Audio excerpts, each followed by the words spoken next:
साथियों आप लोग जुड़ जाइए। जो भी साथी हमारे पेज पे हैं ज़रा जल्दी से जल्दी जुड़ जाएं। आप लोगों से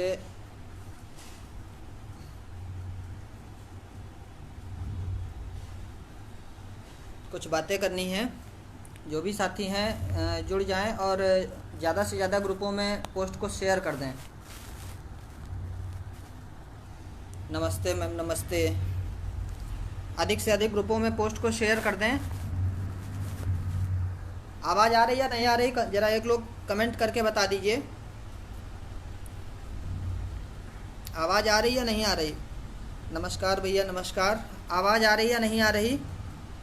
ज़रा कोई एक साथी कमेंट करके बता दें। हाँ भाई, आवाज़ आ रही। ओके आकाश भाई, नमस्ते नमस्ते। देखिए लगभग 90 लोग जुड़ चुके हैं। सचिन त्रिपाठी जी, आप हमसे कोई भी प्रश्न मत करिए। हम अपने सभी प्रश्नों पे जो भी विवादित मुद्दे हैं उन पे अपनी राय स्वयं रखेंगे और क्या टीम का मत है उस पे हम भी बात करेंगे। इसलिए आप लोग अपनी राय मत रखें और कृपया सभी लोग ज़्यादा से ज़्यादा पोस्ट को शेयर कर दीजिए जिससे कि अधिक से अधिक साथी जुड़ पाएँ।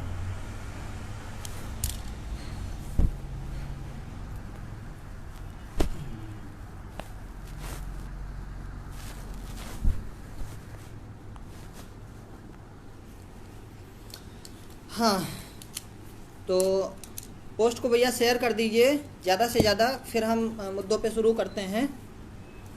देखिए सबसे पहले हम कुछ मुद्दों पे बातें रखेंगे जिस पे टीम का और व्यक्तिगत अपना क्या मत है उस पे हम अपनी बात रखेंगे। हमें किसी अन्य के मत की आवश्यकता नहीं है। लोग क्या सोचते हैं या अन्य क्या सोचते हैं उससे हमें मतलब नहीं है। टीम का जो मत है, अभी मेरी 1 मिनट पहले टीम के सभी सदस्यों से कॉन्फ्रेंसिंग के थ्रू मर्ज कॉल पे बात हुई है। टीम के सदस्यों का जो मत है और टीम का जो मत है उस पे हम अपनी बात रखने जा रहे हैं। देखिए पहला एक सबसे बड़ा विवादित मुद्दा है जो कल से चल रहा है, एमआरसी मुद्दा। ठीक है, राष्ट्रीय पिछड़ा वर्ग आयोग ने एक लेटर जारी किया है जिसके तहत बात की गई है कि पिछड़ा वर्ग आयोग ने संविधान की धारा 338B का प्रयोग करते हुए राज्य सरकार को एक नोटिस तलब किया है जिस पे स्टे उन्होंने कर दिया है। ठीक, आप लोग फालतू की बातें मत करिए, हम ब्लॉक कर देंगे।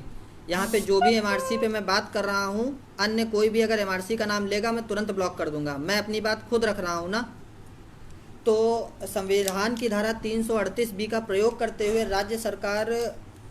केंद्र सरकार पिछड़ा वर्ग को एक शक्ति देती है जिसके तहत वो जो पिछड़ी जातियां हैं उनके संरक्षण के लिए अपनी मुकेश विश्वकर्मा, बदतमीज हो क्या? बिल्कुल। जो पिछड़ा वर्ग है, पिछड़ा वर्ग अपनी मतलब जो पिछड़े वर्ग की जातियां हैं उनके लिए अपने मतलब संरक्षण के लिए वो आगे आ सकता है। इसी तरह हर वर्ग के संरक्षण के लिए अलग अलग आयोग बने हैं, चाहे वो सामान्य सवर्ण आयोग हो, चाहे वो अनुसूचित जाति आयोग हो। तो यहाँ पर कुछ लोगों को लगा कि उनके हकों का वो हुआ है, तो इस वजह से उन्होंने पिछड़ा वर्ग में मान लीजिए रिट दायर की। अब बहुत बेसिक चीज़ में एक चीज़ समझिएगा कि पिछड़ा वर्ग ने लगभग 3 बार सरकार को तलब किया। सरकार ने वहाँ पे गलती ये की कि सरकार को जाकर वहाँ पर जवाब लगा देना चाहिए था। सरकार अपना जवाब लगा देती है, ऐसा कोई भी एक्शन या रिएक्शन नहीं होता, किंतु सरकार ने जवाब नहीं लगाया। इसके तहत आयोग को एक पृथक शक्ति है धारा 9 की उपधारा 1 में कि अगर सरकार बार बार बुलाने पर भी आयोग नहीं पहुंचती है तो आयोग कोई भी निर्णय लेने के लिए स्वतंत्र रहता है। तो आयोग ने उसी निर्णय के तहत आगामी मतलब 7 दिनों के भीतर इस मामले को एक तरह से रोका हुआ है। लेकिन अब सबसे बड़ा प्रश्न उठता है कि क्या यह मामला रुकेगा या रुका रहेगा। देखिए सरकार की तरफ से इसकी अगर लचर पैरवी हुई और सरकार ने इस पे अपना जवाब नहीं लगाया तो हो सकता है चीज़ें क्लेश में जाएं। लेकिन हमें जहां तक लगता है आगामी 1-2 दिन में सरकार जाके अपना जवाब लगा देगी और ऐसा कोई भी मतलब पेचीदा मामला नहीं है, क्योंकि अगर आपने गलती नहीं की है तो जाहिर सी बात है आप जवाब लगाएंगे। अगर आपने गलती की है तो आप जवाब से भागेंगे। हो सकता है सरकार ने आयोग को इतना सीरियसली नहीं लिया हो, इस वजह से जो आयोग है उसने धारा 9 की उपधारा 1 के तहत जो उसको शक्तियां हैं उसका प्रयोग करते हुए ये अपना निर्णय लिया है। अब बात करते हैं कि टीम क्या इस तरह से जो बातें हो रही हैं तो क्या टीम एकमत नहीं है। देखिए मैं पुनः आपको बता दूं, टीम 90, 97, 60, 65 और 67, 867 के साथ 22,000 सीटों के प्रत्येक मुद्दे पर टीम अभी 1 मिनट पहले मेरी कॉन्फ्रेंसिंग पे टीम के सभी सदस्यों से बात हुई है, टीम एकमत है। और जो आप लोग कह रहे हैं कि विनय सर की ऐसी पोस्ट आई या पंकज सर की ऐसी पोस्ट आई या उन्होंने ऐसा कमेंट किया, तो देखिए वो सिर्फ और सिर्फ कमेंट उन लोगों के लिए किए गए हैं या पोस्ट उन लोगों के लिए की गई है जो लोग सिर्फ यहाँ पर बैठ के ताली बजाने आते हैं और आपस में लोगों को लड़ाने आते हैं। ठीक है, उनको ना आज तक 1 रुपये के सहयोग से मतलब रहा, न 1 रुपये की किसी चीज़ से मतलब रहा, बस यहाँ पर आके ताली बजाते हैं और लोगों को गुमराह करते हैं इधर उधर। तो अभी विनय सर से बात हुई तो उन्होंने कहा सिर्फ इसलिए वो पोस्ट को किया गया है, बाकी टीम आज भी प्रत्येक मुद्दे पर एक है, टीम से में कोई मनमुटाव नहीं है। और टीम जिस तरह से सुप्रीम कोर्ट की तैयारी के लिए आगे आना चाह रही थी उसी तरह से टीम आज भी एकमत होकर पूरी तरह से आगे खड़ी है और आप लोग इसके लिए निश्चिंत रहें। ये हुआ आपका एमआरसी मुद्दा, ये हुआ आपका एमआरसी मुद्दा जिस पर आप लोग इतना परेशान थे। अब आते हैं एक अन्य मुद्दे पर।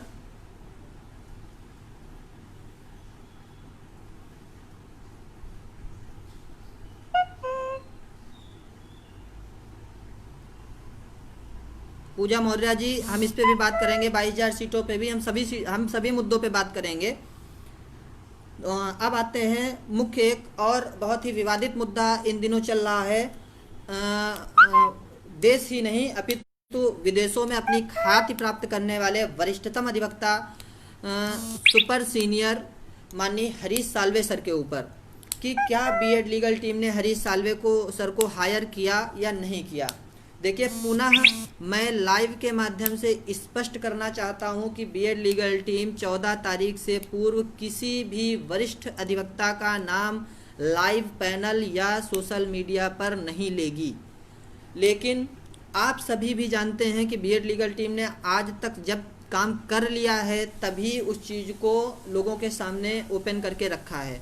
आप सब भरोसा रखें कि बीएड लीगल टीम ने जो आप लोगों के बीच में नाम चल रहा है वो बीएड लीगल टीम उसको पहले से फाइनल कर चुकी है। और बिल्कुल आप लोग निश्चिंत रहें, बस इतना सोचें कि साल्वे सर के नाम पर 2 जगह से टोटली एक विवाद आ रहा है संयुक्त लीगल टीम की तरफ से, एक आ रहा है उनके लीगल एडवाइजर की तरफ से। तो उन दोनों लोगों के बारे में हम इतना कहना चाहेंगे कि 7 जुलाई की जो सुनवाई होने वाली थी, जब वो सुनवाई सफल नहीं हुई तो लोगों ने उल्टा आरोप लगा दिया कि भीतरघात की वजह से जो सुनवाई थी वो नहीं संपन्न हो पाई। अगर आपकी तैयारी पूरी थी, जब आप बिल्कुल पूरी तरह से तैयार थे तो भीतरघात की बात ही कहाँ से आ जाती है।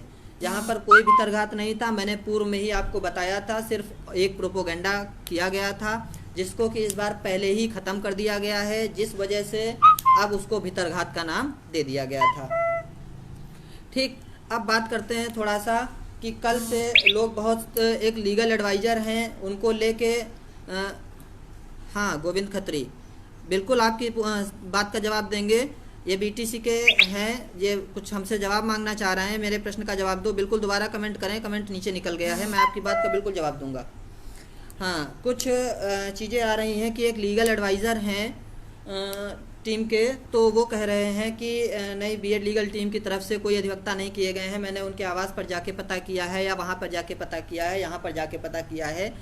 तो साथियों 7 तारीख की डेट निकल चुकी है, 14 तारीख की डेट आने वाली है। 7 को क्या हुआ पूरे प्रदेश ने देखा और 14 को क्या होगा ये भी पूरा प्रदेश देखेगा। आप लोग भरोसा रखें, 14 की तारीख आने दीजिए। टीम ने जो आपसे वादा किया है वो वादा अक्षरशः पूरा होगा। ठीक, और उन लीगल एडवाइज़र के बारे में सिर्फ इतना कहना चाहेंगे, आपको याद होगा डबल बेंच में जब सुनवाई चल रही थी तो इन्हीं लीगल एडवाइज़र ने पोस्ट डाली थी कि 60-65 किसी भी कीमत पर नहीं जीतने वाला है। तब ये शिक्षा मित्रों के पैरोकार थे, आज ये बीएड के विरोध में पैरोकारी करने उतरे हैं डबल बेंच से 60-65 जीतने के बाद। ठीक, और यही लीगल एडवाइज़र थे जिस दिन डबल बेंच से 6 मई को आदेश आता है पंकज जायसवाल सर की बेंच से, तो इन्होंने एक पोस्ट डाली कि डबल बेंच से जो आदेश आया है इसके पेज नंबर 12 पर एक पॉइंट दिया गया है जिसमें बीएड के इंक्लूजन पर ही सवाल उठा दिए गए हैं। जबकि आप पुनः उस आदेश को जाकर पढ़िए तो पेज नंबर 12 पे सिंगल बेंच के जजमेंट का रेफरेंस पंकज जायसवाल सर ने लिया हुआ है। वहां पर उन्होंने ये कहा है कि बीएड के क्वालिटी पॉइंट कैसे डिसाइड होंगे। ये प्रश्न सिंगल बेंच में पंकज कुमार जायसवाल सर ने नहीं, जबकि सिंगल बेंच वाले जो जज थे, मैं नाम भूल रहा हूँ, राजेश सिंह चौहान साहब ने उठाया था। अरे दोबारा प्रश्न कर दो साहब, मेरा प्रश्न निकल गया है, आप दोबारा प्रश्न करो, आपके प्रश्न का जवाब जरूर दूंगा, है ना। तो अब उसके बाद आते हैं, हाँ, ये जो चीज़ें कह रहे हैं कि बीएड लीगल टीम का अधिवक्ता एक अफवाह है, तो चलिए मैंने मान लिया बीएड लीगल टीम के अधिवक्ता एक अफवाह है, मेरा उससे कोई सरोकार नहीं। आप बीएड लीगल टीम से इतना परेशान क्यों हैं भाई? हम कह रहे हैं हम कोई अधिवक्ता नहीं ला रहे हैं, हम अपने सभी साथियों का पैसा चोरी कर रहे हैं। आप बताइए आप क्या कर रहे हैं? आप बताइए आप कौन सा अधिवक्ता ला रहे हैं? हमारे अधिवक्ता की तो एक अफवाह पूरे प्रदेश में उड़ चुकी है, आपके अधिवक्ता की तो अफवाह भी नहीं आई है। साथियों आप भरोसा करिए, आज सुबह BTC legal team Sarvesh Pratap Singh के एक सदस्य से हमारी बात हुई है, उन्होंने भी हमें आश्वस्त किया है कि 2 सीनियर उनकी तरफ से हायर किए जा चुके हैं और एक टॉप 10 सीनियर भी उनकी तरफ से जल्दी ही हायर कर लिया जाएगा। इसके अलावा अन्य किसी भी टीम का आज तक कोई भी अधिवक्ता की सुगबुगाहट भी आप लोगों के बीच में नहीं आई है। आप बताइए, हमारी तो सुगबुगाहट चल रही है, हमारी तो चलिए सुगबुगाहट चल रही है पूरे प्रदेश में, आपकी तो सुगबुगाहट भी नहीं आ रही है। आरोप प्रत्यारोप करने से ये केस हल नहीं होगा। आपने भी लोगों का पैसा लिया है, आपकी भी जिम्मेदारी बनती है लोगों के बीच में आने की और ईमानदारी से अपने अधिवक्ता का नाम खोलने की। इस बार 50,000 अधिवक्ता या लाखी अधिवक्ता से कार्य नहीं होने वाला है। बीएड लीगल टीम जिस शेर को ला रही है 14 जुलाई की तारीख को आप सभी को पता चल जाएगा। और साथियों मैं दावे के साथ कहना चाह रहा हूँ, आज सुबह मुझे, मैं नाम नहीं लूँगा लाइव के माध्यम से, मुझे ये सूचना प्राप्त हुई है कि जो हमारी अधिवक्ता को लेकर अफवाहें उड़ा रहे हैं उनको भी ये जानकारी मिल चुकी है कि बीएड लीगल टीम ने इन अधिवक्ता को हायर कर लिया है, लेकिन सिर्फ और सिर्फ इनका सहयोग न हो पाए और बीएड लीगल टीम अधिवक्ता न ला पाए, किसी भी तरह से ये बदनाम हो जाएं, इस वजह से ये सब पूरा का पूरा स्वयं रचा जा रहा है। तो इस तरह से हाँ, अब थोड़ा सा हम 7 जुलाई के बारे में बात करेंगे कि जब आप बात करते हैं 7 जुलाई की, आप 7 जुलाई की बात करते हैं और 7 जुलाई को पूरी सरकार BEd legal team, BTC legal team को छोड़कर आप सर्वे सर्वा बनकर अपनी टीम के बलबूते जब पूरे प्रदेश को ताक पे रखकर आप सुनवाई कराने आते हैं। मैंने उस सुनवाई को सहारा, मेरी टीम ने उस सुनवाई को सहारा कि ठीक है चलिए अच्छी बात है आप आए हैं, नियुक्ति जल्दी मिलेगी। लेकिन फिर क्या होता है, आप एक अगली पोस्ट डालते हैं कि 2.5 लाख रुपए हमको बीएड टीम दे दे, 2.5 लाख रुपए हमको बीटीसी टीम दे दे। आप पता करिए जाके सुप्रीम कोर्ट में एक अच्छे सीनियर की, ठीक ठाक सीनियर की जो फीस है 6 से 7 लाख रुपए है, आप 5 लाख रुपए हमसे मांग रहे हैं। तो क्या आपके पास 1-2 लाख रुपए थे? अगर आपके पास 1-2 लाख रुपए ही थे तो आप किस भरोसे पे आगे आए थे ये बताइए। जब आपके पास 1-2 लाख ही रुपए थे, आपकी कोई तैयारी नहीं थी, तो आप क्या करने आगे आए थे? वहाँ पर क्या किया गया मैं आपको बताता हूँ। वहाँ पर टोटली ये प्रोपोगेंडा था, जैसे ही सामने वाले पोस्ट आती है कि मैं 7 जुलाई को ये करने वाला हूँ, मैंने तुरंत ही वहाँ पे लिखा कि 7 जुलाई को कुछ नहीं होगा, मामला टैग हो जाएगा। मामला पूरी तरह से लोगों के बीच में ओपन हो गया। अब वहाँ पे सोंग ये रचा गया कि अगर इसी आवेश में आके बीएड लीगल टीम और बीटीसी लीगल टीम हमें 5 लाख रुपए दे देती है, तो क्योंकि 7 जुलाई को कुछ नहीं होना है, इस वजह से 5 लाख रुपए तो इनका डूबेगा, सीनियर हम ले जाके खड़ा कर देंगे, मामला तो वैसे भी टैग होगा, तो 5 लाख हमारा तो जाएगा नहीं, बीएड लीगल टीम और legal team BTC legal team का जाएगा। सांप भी मर गया, लाठी भी नहीं टूटी, बेइज्जती भी नहीं होगी कि सीनियर नहीं ले गए और मामला टैग भी हो गया, तो पैसा गया बीएड बीटीसी वालों का, ठीक। और जबकि मैंने पूरे प्रदेश में पता है कि भाई हमारे नाम पे जो इतना बड़ा नाम चल रहा है, इस नाम की सुगबुगाहट आई क्यों, मुझे ये नहीं समझ में आ रहा है। इस नाम की सुगबुगाहट आई ही कैसे? आखिर ये नाम अगर कहीं धरातल पर था नहीं तो सुगबुगाहट क्यों आई? आपके किसी भी पैनल में सुगबुगाहट आज तक क्यों नहीं आ रही है?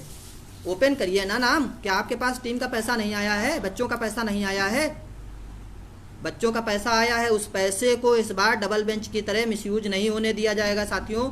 जिसने भी 1 रुपया दिया है, जहां पर भी दिया है, उसकी लायबिलिटी बनती है कि वो उस टीम पर दबाव बनाए जाके कि जो भी पैसा दिया गया है उससे ऐसा सीनियर लाना है कि शेर की लड़ाई में शेर उतरे। इस बार गीदड़ का काम नहीं होगा, कोई दूसरा हमारे कंधे पे बंदूक रख के नहीं चलाने आएगा।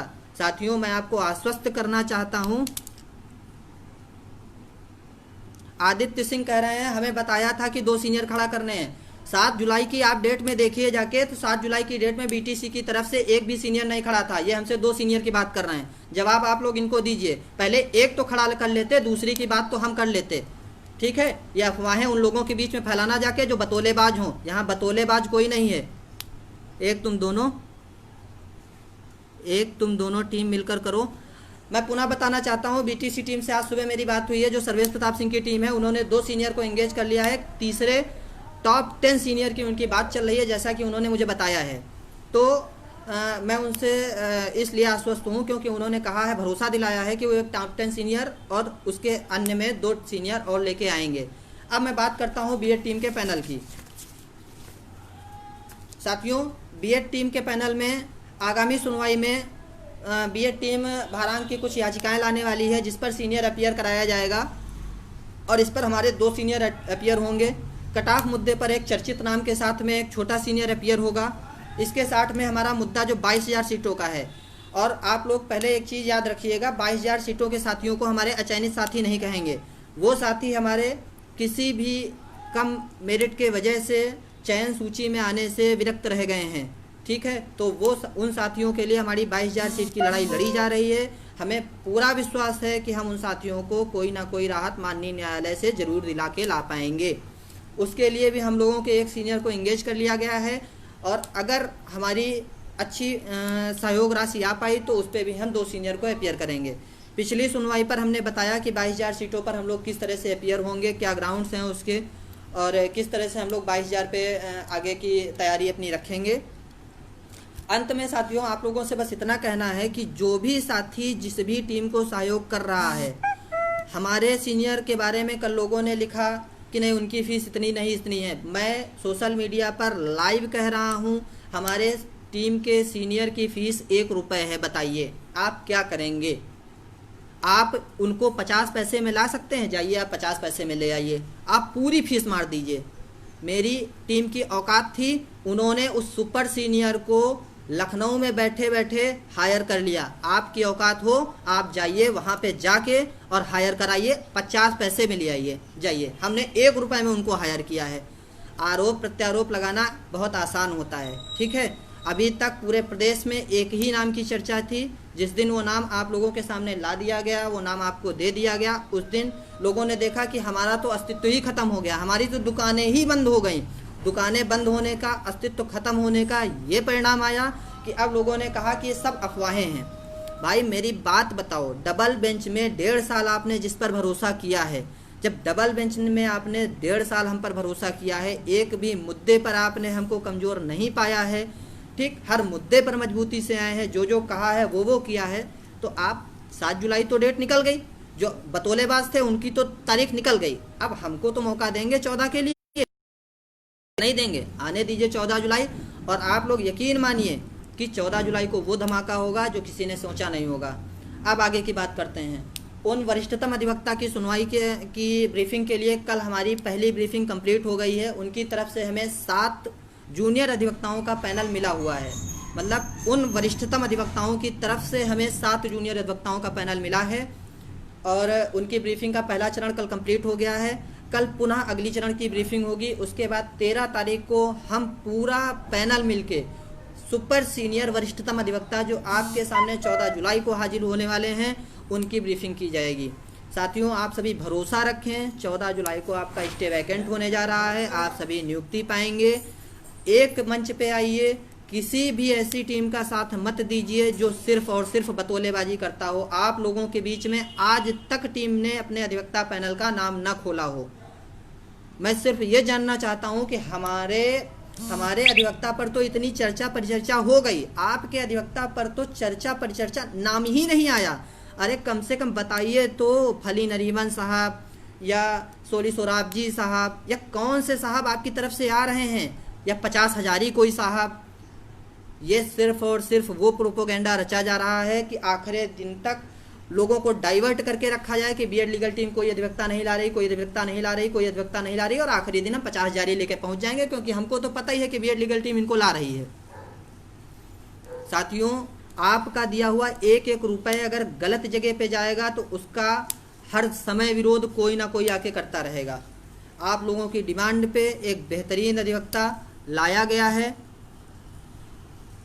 एक बेहतरीन अधिवक्ता लाया गया है जिसकी फ़ीस के लिए अब आप समझ लीजिए कि उनकी फ़ीस के साथ साथ हमें 2 सीनियर्स की फ़ीस वेटेज पे, 2 सीनियर्स, एक छोटे सीनियर की फ़ीस कट ऑफ पे, और 22,000 सीटों के साथियों के लिए पुनः फ़ीस की आवश्यकता होगी। इतने सब साथियों के लिए आदित्य सिंह कह रहे हैं तुमने कौन सा नाम ले लिया, परसों की रिकॉर्डिंग में जारी कर दूं, हमने नाम नहीं लिया, नाम तुम्ही ने लिया है। परेशान ना हो, बतौलेबाजी यहाँ पे नहीं चलेगी, लाइव के माध्यम से कह रहा हूँ, डंके की चोट पे बात करता हूँ, ठीक है। नौकरी लेनी है, तुम्हारी तरह पे यहाँ पे नेतागिरी नहीं छांटनी है, ठीक, साफ स्पष्ट बात करता हूँ, खरी बात, नौकरी लेनी है, नेतागिरी नहीं छांटनी है।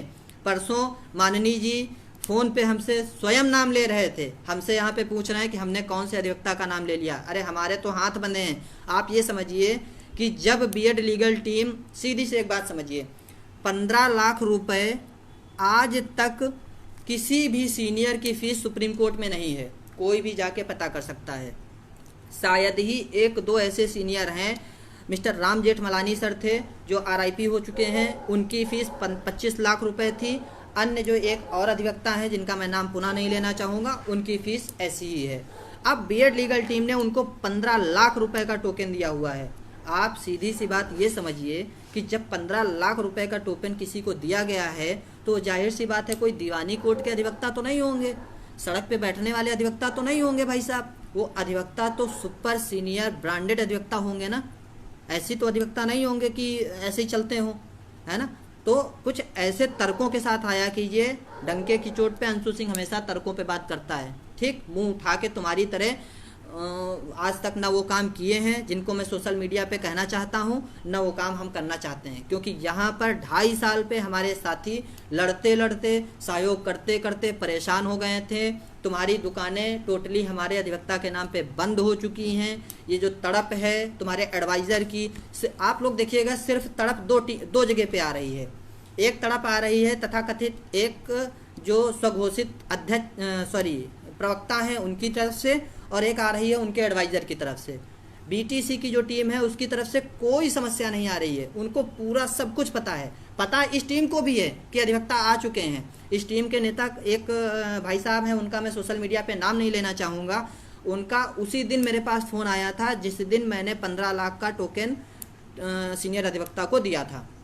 मैं रास्ते में था, उनका फ़ोन मेरे पास आया, मैंने कहा कि ऐसा भाई साहब हमने टोकन दे दिया है, आप भी एक सुपर सीनियर के साथ आइए। आप अगर आप इतने ही ईमानदार हैं, आपका ज़मीर जिंदा है, आप वास्तव में हैं, मैं नाम नहीं लेना चाहूँगा, वो भाई साहब इस टाइम मेरा लाइव देख रहे हैं, आप आके लिख दीजिए कि नहीं बीएड लीगल टीम ने आपसे नहीं कहा था। भाई साहब देखिए, ईमान नौकरी का रखिए, किसी की चाटुकारिता का मत रखिए। चाटुकारिता करके आपको सिर्फ चाटुकारिता मिलेगी, पत्तल चाटी मिलेगी, और ईमान जब रखेंगे आपको तो आपको नौकरी प्राप्त होगी। ये एक गोविंद छतरी भाई साहब हैं, ये लिख रहे हैं हमसे बड़ा बकलोल हो, मतलब हम बहुत बड़े बकलोल हैं, एक भी आज तक ये हमको तर्कों सही जवाब नहीं दे पाए हैं, ठीक। उसी तरह की इनकी टीम है, उसी तरह के लोगों के साथ अब लोग इनको नीचे से कमेंट दे रहे हैं, तो आप लोग पढ़िएगा। खैर हम इनको कमेंट नहीं देंगे, सोशल मीडिया पे सब करना उचित नहीं है। तो इस तरह से मैं आपसे पुनः एक निवेदन लास्ट में करना चाहूँगा कि साथियों, बीएड टीम इस तरह से काफ़ी मुद्दों पे अपनी सीनियर्स उतार रही है। आगामी 14 जुलाई की डेट पे आपको सारा कुछ दिखेगा, बीएड लीगल टीम की जो भी तैयारी है। इसके लिए हम चाहते हैं कि आप लोग कतई टूटे नहीं और एकजुट होकर कृपया टीम को अंत समय में सहयोग दें। अच्छा, ये भाई साहब कह रहे हैं, एक आदित्य सिंह हैं, ये कह रहे हैं कि दोनों टीमों की मिली भगत है। हमारी दोनों टीमों की मिली भगत है और डबल बेंच के आर्डर में हमारी दोनों टीमों का ही नाम छप गया। तुम्हारे टीम के लीडिंग पेटिशनर जो थे उनके अधिवक्ता वहाँ पे दिखे ही नहीं, तर्कों सहित कभी बात नहीं कर पाओगे।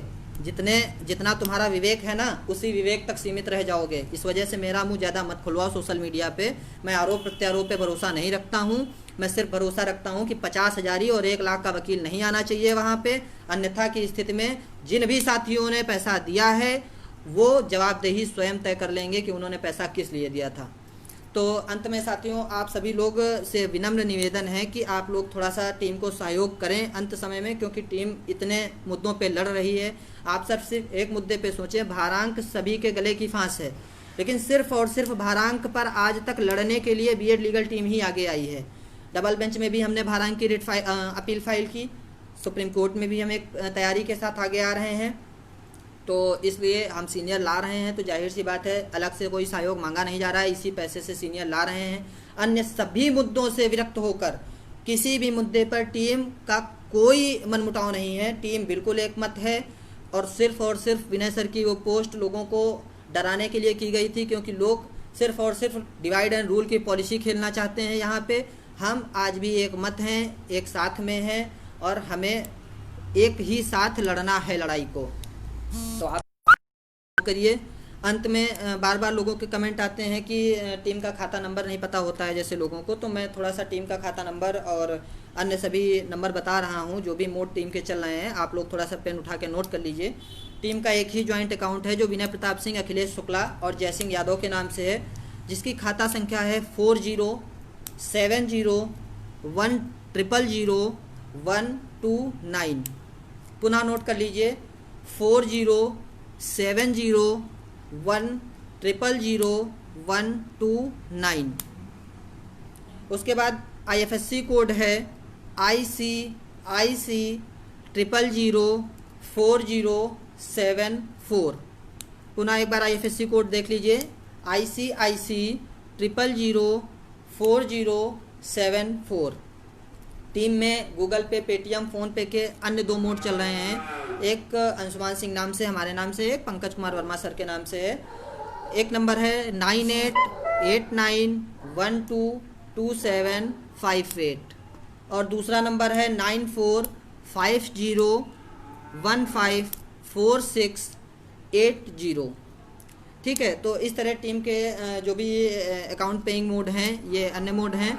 आप सभी लोगों से निवेदन है, देखिए सभी मुद्दों पर टीम को सीनियर्स अपीयर करने हैं। आगामी 14 जुलाई को टीम की पूरी तैयारी है कि स्टे वैकेंट कराना है, और शासन की तरफ से भी ऐसा रुझान आ रहा है कि आगामी 14 जुलाई को शासन एक मजबूत तर्कों के साथ आ रही है और हम लोग इस पे रणनीति में सफल होंगे। आप लोग बिल्कुल भी ऐसी परेशानी, बिल्कुल भी दुविधा में न रहें। जो भी साथी आपके एक दूसरे से विरक्त हैं उनको एक साथ में जोड़ें। टीम को सहयोग की आवश्यकता है, क्योंकि देखिए आप लोगों का एक अंतिम बार किया गया सहयोग ही, ये समझ लीजिए, हमारी जो विरोधी की ताबूत में कील का कार्य करने वाला है। तो कोई भी मनमुटाव MRC और अन्य चीज़ों को लेकर मत रखें। टीम एकमत है, एकजुट है, और हम सभी एक साथ ही एक मंच पर आगे बढ़ रहे हैं। तो आप सभी से विनम्र निवेदन है कि अधिक से अधिक सहयोग करें और टीम के साथ जुड़े रहें, एवं अन्य टीमों की आगामी सुनवाई में भागीदारी को सुनिश्चित करने के लिए उनसे प्रत्येक दशा में ये पूछते रहें कि भाई आगामी सुनवाई पे आप किसको लेके आ रहे हैं, क्या लेके आ रहे हैं, कि हमारे नाम पे तो सुखबुगाहट चल रही है, अन्य के नाम पे भी तो सुखबुगाहट आए या चीज़ें आएँ। तो ये सब चीज़ों की जिम्मेदारी तय करना आप लोगों का ही हक है, और इस तरह से हमारी बात ख़त्म होती है। आप सभी टीम का सहयोग करें और भरोसा रखें कि टीम अच्छा काम करेगी। और आप ये यकीन मानिए कि 14 जुलाई के दिन ये सभी जो भेड़िए आजकल टहल रहे हैं ना, ये सड़कों पर दिखेंगे नहीं। मैं हकीकत आपको बता रहा हूँ, मैं किसी को तथाकथित बातें नहीं बता रहा हूँ। जिस भी साथी को 1% शंका हो वो लखनऊ आ जाए, उसको फीस रसीद से लगा के ब्रीफिंग के स्क्रीनशॉट की फ़ोटो तक दिखाई जाएगी। इससे ज़्यादा तो कुछ नहीं कह सकते ना, इससे ज़्यादा तो कोई बात नहीं कर सकते सोशल मीडिया पे। जो भी साथी 1% की शंका रखता हो वो लखनऊ आ जाए, उसको ब्रीफिंग के स्क्रीनशॉट एक साथ में, जो मतलब वर्चुअल ब्रीफिंग जो होती है उसके स्क्रीनशॉट की फीस रसीद तक की फ़ोटो दिखाई जाएगी। उसके बाद ये जो बतौलेबाज टहल रहे हैं सड़क पे, इनको आप लोगों को कैसे जवाब देना है आप लोग खुद ही समझ लीजिएगा। तो इन बतौलेबाजों के जवाब पीछे मत पड़िए, ठीक। ठीक, इनको दिया हुआ पैसा एक सही जगह पे लगे, इसलिए आप लोग इनसे कहिए कि पैसा सही जगह पे इन्वेस्ट किया जाए लोगों के भी एक अच्छे अधिवक्ता के लिए, जिससे कि हम आगामी सुनवाई में एक अच्छा पैनल खड़ा कर सकें और विरोधियों पर भारी हो सकें, हम लोग आगे जीत सुनिश्चित करें और नौकरी पाएँ, आगे निकले। हमसे क्या मतलब है यहाँ पे लड़ाई दंगा करने से? भाई आपस में हम उन पे आरोप प्रत्यारोप करें, वो हम पे आरोप प्रत्यारोप करें। भाई हमने तो अपना अधिवक्ता कर लिया है, आप भी तो अपना अधिवक्ता कर लीजिए, आप भी तो अपना अधिवक्ता कोई कर लीजिए, आप भी तो कोई सुबुगाहट दीजिए कि भाई हम इनको ला रहे हैं उनको ला रहे हैं। ऐसा थोड़ी ना चलेगा कि सब हम ही कर लेंगे। अरे हमने तो कर ही लिया है भाई, तुम्हारे पेट में मरोड़ हमारे नाम से क्यों हो रहे हैं? हमको ये नहीं समझ में आ रहा। पैसा तुम अपने नाम का भी ले रहे हो, अपने अधिवक्ता का ले, अरे अपने अधिवक्ता के नाम से मरोड़ कराओ भाई, हमारे लिए क्यों तुमको इतनी परेशानियां हैं कि नहीं हमने इनको किया या नहीं किया, हमने किसको किया, कितना क्या किया, कैसे किया? हद हो गई भाई, है ना। तो ये सब चीज़ें हैं, आप लोग थोड़ा सा टीम का सहयोग करें, क्योंकि आगामी सुनवाई हमारी बहुत इम्पोर्टेंट है। उससे पहले हम लोगों को एक मत होना है और एक मंच पे आना है। टीम का सहयोग करें और हम लोग निश्चित रहें, बिल्कुल निश्चिंत रहें। आगामी 14 जुलाई को आपको टीम बहुत कुछ दिलवाने वाली है। सत्येंद्र प्रताप भाई लिख रहे हैं, खैर इस पे हम कोई जवाब नहीं देंगे, आप लोग जवाब दे लीजिएगा। इन सब बातों पे मैं सोशल मीडिया पे कोई जवाब नहीं देता हूँ। मैं बस इतना कहना चाहता हूँ कि जब आपको आप गंगा के बीच में कसम खा के बता दीजिए कि आपको माननीय अधिवक्ता जी के चैम्बर से नहीं पता चला है कि बीएड लीगल टीम ने उनको कर लिया है। शर्म करो, तुम अपने हक के लिए झूठ बोल रहे हो जिस पे तुम्हारा हक है। अरे एक मतलब हद होती है, आदमी जहाँ पे उसका हित जुड़ा होता है वहाँ पर तो झूठ नहीं बोलता है। सब कुछ तुमने पता कर लिया कि हमने किया या नहीं किया या क्या किया, उसके बाद भी हद हो गई सिर्फ इसलिए कि बीएड लीगल टीम को सहयोग न जाए और बीएड लीगल टीम आखिर में अधिवक्ता को ड्रॉप कर दे और इनकी बेइज्जती हो जाए, इसलिए ये सब कराया जा रहा। कितनी नीचता पे उतर आए हो, हद हो गई। तो ये चीज़ें हैं, आप लोग टीम का सहयोग करें और आगामी सुनवाई के लिए हम लोगों के साथ में एकमत रहें। धन्यवाद।